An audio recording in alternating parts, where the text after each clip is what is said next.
Gospel of February the 8th, 2017. A reading from the Holy Gospel according to Mark. Jesus summoned the crowd again and said to them, "Hear me, all of you, and understand. Nothing that enters one from outside can defile that person, but the things that come out from within are what defile." When he got home away from the crowd, his disciples questioned him about the parable. He said to them, "Are even you likewise without understanding? Do you not realize that everything that goes into a person from outside cannot defile, since it enters not the heart but the stomach, and passes out into the latrine?" Thus he declared all foods clean. But what comes out of the man, that is what defiles him.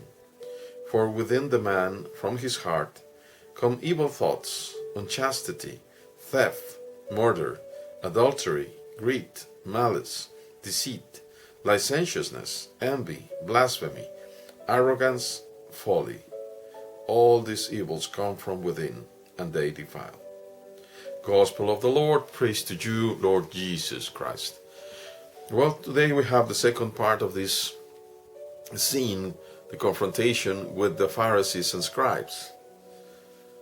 They wanted to rebuke the Lord because his disciples were eating with unclean hands, and the Lord ended rebuking them, for they, even though they called themselves Pharisees and they thought that they were close to God, their heart was far from him, far from God. And today the Lord wants to make clear that we have to have our hearts clean. Our homily today will be thus, the title, "From our dirty conscience, sin come out." Sins come out from our dirty conscience.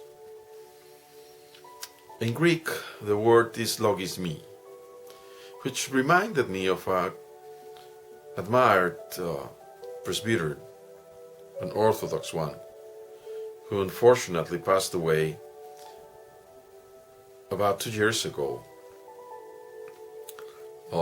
His name was Thomas Hopko, where he said that in order for us to prevent sins, we should prevent our thoughts, even from realizing, from becoming within. Let me just explain something which is very important. The Lord wants to tell everyone about this. It's not what you eat, but rather what comes out of your heart that defiles you. Mark highlighted the words of the Lord by saying,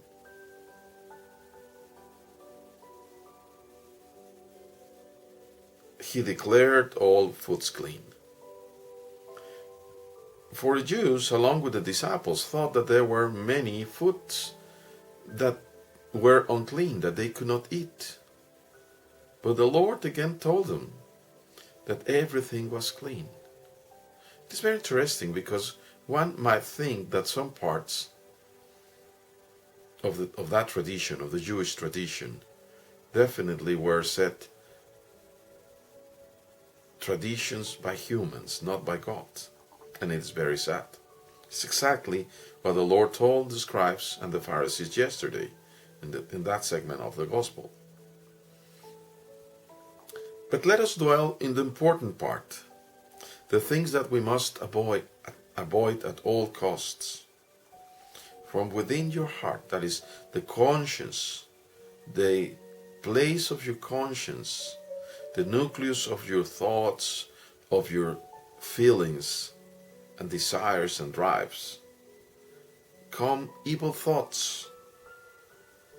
From evil thoughts will come also unchastity, theft, murder, adultery, greed, malice, deceit, licentiousness, envy, blasphemy, arrogance, and folly. All of those come from within, and they are very easy for us to fall into those. So we have to be very aware. And again, I beg you, dear brothers, especially those of you who want to pursue into the path of holiness. We have 3 remedies for that.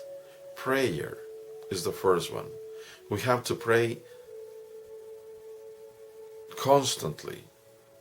First thing in the morning, mid-morning, mid-afternoon, and later in the evening.